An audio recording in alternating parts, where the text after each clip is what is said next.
از همون ابتدای تاریخ یکی از بزرگترین آرزوهای بشر این بوده که تا ابد زنده بمونه. یه چیزی که هیچ وقت نتونسته از دستش در بره مرگه. آدم‌ها از همون اول دنبال یه راهی بودن که این مرگ لعنتی رو دور بزنن. اگه یه نگاهی به افسانه‌ها و قصه‌های قدیمی بندازی، همیشه پای جاودانگی وسط بوده. آب حیات، جام مقدس، اکسیر جوانی. ولی خب همه اینا بیشتر توی قصه ها بودن. اما حالا بریم به زمان حال. این روزا تکنولوژی داره طوری پیشرفت میکنه که شاید واقعا این رؤیا رو به واقعیت تبدیل کنه. با آدمای بلند پروازی مثل ایلان ماسک و شرکت‌های بزرگ تکنولوژی، بحث جاودانگی دیگه فقط یه افسانه نیست. داره تبدیل میشه به یه سوال جدی. آیا میتونیم همیشه زنده بمونیم؟ سلام، اینجا کانال چیزدونیه و کلی چیزای عجیب و غریب، حوادث، دانستنی ها در اینجا گفته میشه و به نمایش گذاشته میشه. اگه از هوم پیج یوتیوب میایید حتما سابسکرایب کنید و زنگوله رو هم فعال کنید. اما حالا بیایید با هم بررسی کنیم که تکنولوژی چقدر میتونه آرزوی جاودانگی آدما رو دستیافتنی کنه. جاودانگی یعنی چی اصلاً؟ قبل از اینکه بریم سراغ جواب باید از خودمون بپرسیم جاودانگی یعنی چی؟ یعنی بدنمون هیچ وقت نمیره و همیشه سالم بمونه؟ یا ذهنمون، همون خاطرات و شخصیتمون برای همیشه زنده بمونه؟ شاید هم هر دو. مثلا یه نفر ممکنه بگه من میخوام بدنم هیچ وقت پیر نشه. یه نفر دیگه ممکنه بگه اگه مغزم بمونه بدن برام مهم نیست. حالا تکنولوژی هم دقیقاً روی همین دو مسیر کار میکنه. جاودانگی بدن و جاودانگی ذهن. بیایید هر کدوم رو یه جور باز کنیم ببینیم چطوری ممکنه. جاودانگی بدنمون رو برای همیشه سالم نگه داریم. یکی از اولین راه‌ها برای جاودانگی اینه که بتونیم بدنمون رو سالم نگه داریم و از پیری و بیماری فرار کنیم. یعنی طوری خودمون رو هک کنیم که بدنمون اصلاً خراب نشه. چه جوری؟ اول اینکه مهندسی ژنتیک، دستکاری ژن‌ها برای متوقف کردن پیری. یکی از بهترین راهایی که دانشمندان روش کار میکنن مهندسی ژنتیکه. تکنولوژی به اسم کریسپر میتونه ژن‌های خراب رو تعمیر کنه. این تکنولوژی الان داره برای درمان بیماری‌های ژنتیکی استفاده میشه، ولی در آینده ممکنه به جاودانگی هم کمک کنه. در بدن ما یه سری ژن هست که باعث پیری میشه. دانشمندان میگن اگه بتونیم این ژن‌ها رو درست کنیم یا خاموششون کنیم، روند پیری رو متوقف میکنیم. مثلا تصور کن پوستت هیچ وقت چروک نشه، موهات سفید نشه، یا اعضای بدنت مثل موتور صفر یه ماشین نو همیشه سالم بمونه. دومین کاری که میکنن تعویض قطعات بدنه. اعضای مصنوعی پیشرفته. یه روزی ممکنه بدنت خراب بشه یا یکی از اعضات از کار بیفته، مثلا قلبت یا کلیه‌هات. خب چی میشه؟ اینجاست که علم تعویض اعضای بدن میاد وسط. الان ما میتونیم کلیه، قلب یا حتی کبد مصنوعی بسازیم. دانشمندان دارن تلاش میکنن تا اعضای پیچیده تر بدن مثل چشم و حتی مغز رو هم شبیه سازی کنن. اگه بتونیم به مرحله‌ای برسیم که کل بدن رو تعویض کنی، شاید هیچ وقت نمیرسیم به لحظه‌ای که بگیم بدنم خراب شد یا از کار افتاد. سوم، نانوروبات ها هستن. تعمیر بدن از داخل. یه تکنولوژی دیگه‌ای که میتونه کمک کنه نانوروبات ها هستن. اینا ربات های خیلی کوچیکی هن. کوچیکتر از یه سلول بدن که میتونن وارد بدنت بشن و مشکلات رو حل کنن. مثلا اگه در بدنت یه سلول سرطانی پیدا بشه، نانوروبات ها میتونن پیداش کنن و نابودش کنن. یا مثلا اگه رگوی قلبت گرفته باشه، میتونن اون رگو باز کنن.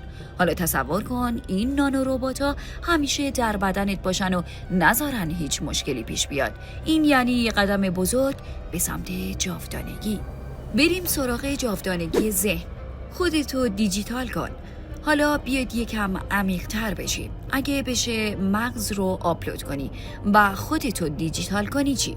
این یعنی ذهن و شخصیتت برای همیشه زنده میمونه، حتی اگه بدن فیزیکیت بمیره.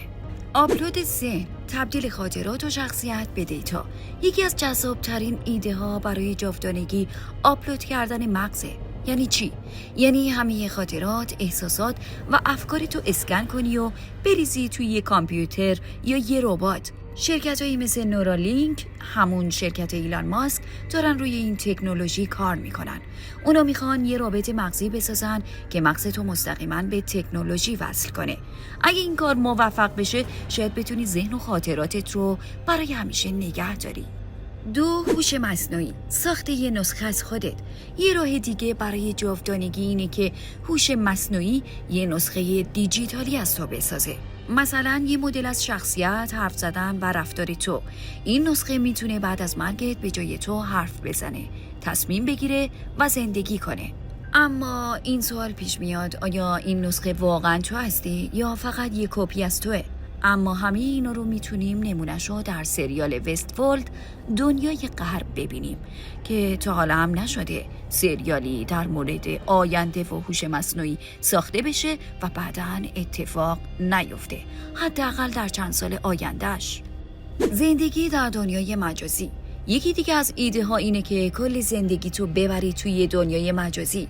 مثلا وارد یه شبیه سازی بشی که توش همه چیز قابل تغییره و دیگه نیازی به بدن فیزیکی نداری.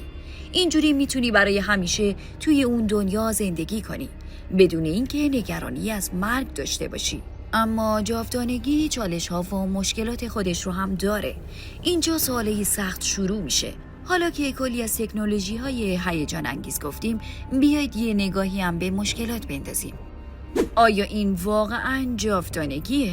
اگه فقط یه نسخه دیجیتال ازت ساخته بشه یا بدنت با قطعات مصنوعی جایگزین بشه، آیا این همون تو هستی یا یه چیز دیگه؟ مثلا اگه ذهن تو آپلود بشه ولی بدنت بمیره، اون چیزی که توی کامپیوتر هست تو هستی یا یه کپی از توه؟ جاودانگی فقط برای پولداراست؟ یکی دیگه از مشکلات اینه که این تکنولوژی‌ها خیلی گرونن. یعنی شاید فقط آدمای خیلی پولدار بتونن ازش استفاده کنن. اگه جاودانگی فقط برای یه عده خاص باشه، اون وقت چی؟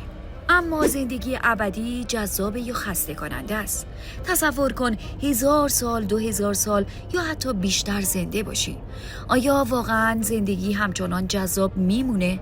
شاید بعد از یه مدت همه چیز برات تکراری بشه و جاودانگی دیگه اونقدر هم شیرین نباشه.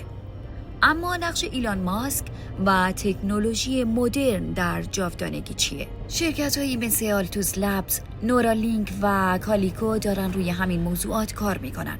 ایلان ماسک با نورالینک میخواد مغز رو به کامپیوتر وصل کنه. شرکت کالیکو داره روی درمان پیری و افزایش عمر کار میکنه. به نظر میرسه این شرکت‌ها جدی دنبال اینن که مرگ رو شکست بدن. اما آینده نزدیکتر از اونیه که فکر میکنی. آیا واقعا میتونیم جاودانه بشیم؟ هنوز جواب مشخصی وجود نداره. ولی با سرعت پیشرفت تکنولوژی شاید این رؤیا زودتر از اونی که فکر میکنیم به واقعیت نزدیک بشه. پس اگه یه روزی ازت پرسیدن دوست داری برای همیشه زندگی کنی یا نه، آماده باش، چون ممکنه این سوال از یه رویای دست نیافتنی تبدیل به یه انتخاب واقعی بشه. اما خب اینجا چند تا نکته هست که باید قبل از جواب دادن بهش فکر کنی. اگه همیشه زنده بمونی، زندگی چطور تغییر میکنه؟ زندگی ما همیشه تحت تاثیر این فکر بوده که زمانمون محدوده. همین که میدونیم یه روزی قراره بمیریم باعث میشه تصمیمامون در زندگی ارزش داشته باشن. مثلا یه آدم که میدونه زمان زیادی نداره ممکنه بیشتر تلاش کنه تا از هر لحظه‌ای که داره استفاده کنه. حالا تصور کن این محدودیت زمانی رو ازت بگیرن. آیا همچنان برای کار کردن، عشق ورزیدن یا حتی یاد گرفتن چیزای جدید انگیزه خواهی داشت؟ یا ممکنه زندگی برات کسل کننده بشه؟ خیلی از فیلسوفا میگن که مرگ به زندگی معنا میده. بدون مرگ ممکنه هیچ چیزی برامون اهمیت نداشته باشه. البته این بستگی به خود آدم داره. شاید یه نفر دوست داشته باشه تا ابد زنده بمونه و کارهای جدید رو امتحان کنه. اما خطرات جاودانگی چیه؟ اگه جاودانه شدن فقط یه آرزو بود، خب مشکلی نداشتیم. ولی وقتی تکنولوژی واقعا این امکان رو فراهم کنه، یه سری خطرات هم به خودش میاره. خطراتی مثل جمعیت بیش از حد زمین. اگه هیچ کس نمیره و همه جاودانه بشن، زمین دیگه گنجایش این همه آدم رو نداره. الانم با 8 میلیارد نفر داریم به مرزهای منابع طبیعی زمین نزدیک میشیم. حالا تصور کن هیچ کس دیگه نمیره. اون وقت چطوری میتونیم جا رو برای نسل‌های جدید باز کنیم؟ این حصار تکنولوژی، فرض کن فقط یه عده خاص که پول دارن بتونن جاودانه بشن. این باعث میشه فاصله طبقاتی شدیدتر از قبل بشه. آدمای فقیر همون زندگی عادی و کوتاه خودشونو دارن، ولی ثروتمندا برای همیشه زنده میمونن و قدرت بیشتری پیدا میکنن.